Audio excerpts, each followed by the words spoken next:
Hey guys, what's up? Mike back here again today, and I had to pull the gun back down because I wanted to do some more work, and I'm gonna show you what I'm doing here in just a second. But as you can see, I'm polishing the frame rails on here for the slide.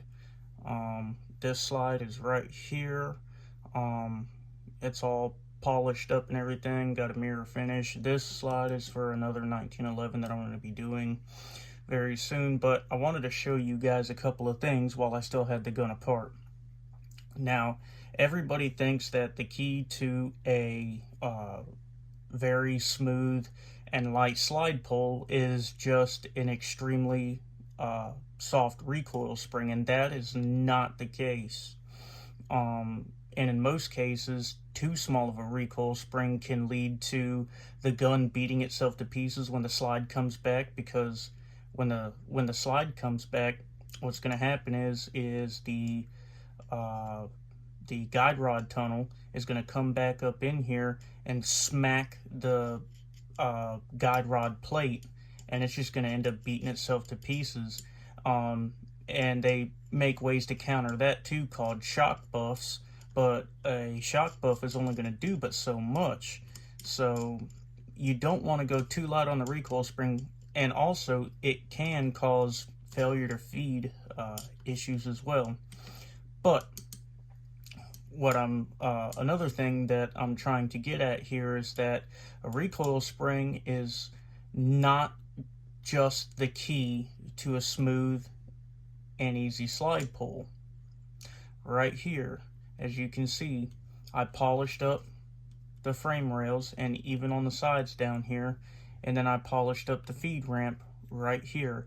I also did take my Dremel tool and take a little bit of material out of here around this top corner right here, and I'm going to show you why.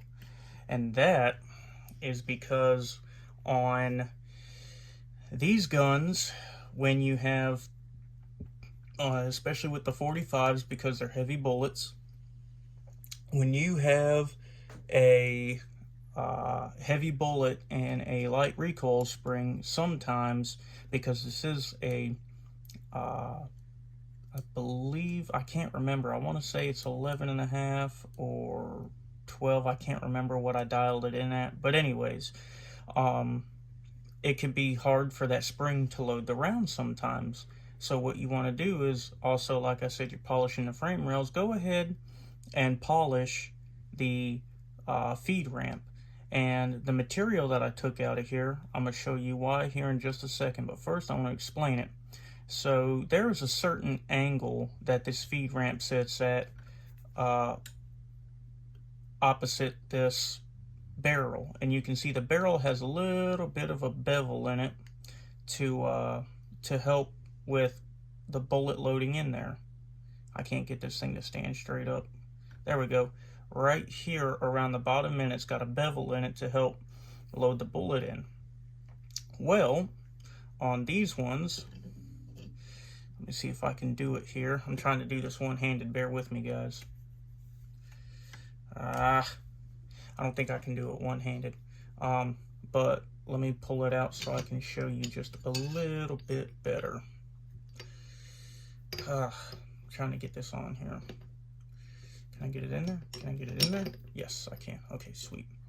All right.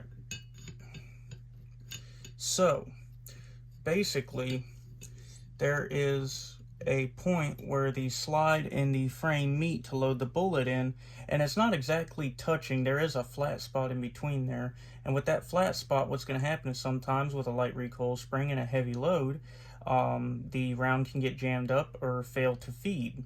So I went ahead and I took a little bit of material off the top to help kind of close that gap, so the two ramps were almost touching each other. So that way it's a lot smoother bullet load, and you don't have to worry about your failure to feed issues. As you can see kind of better, this is where I took off right about up here, and I didn't take off much, just enough that they were touching. But that's all I wanted to share with you on this video. I hope it helps you guys out. Also, you'll notice the polished hammer. I also polished the disconnector and the trigger sear in there, because that helps to make a smooth, easy trigger pull, along with a little bit of adjustment on the sear spring. But if you want the gun to operate like a dream, these are things that you're probably going to want to do.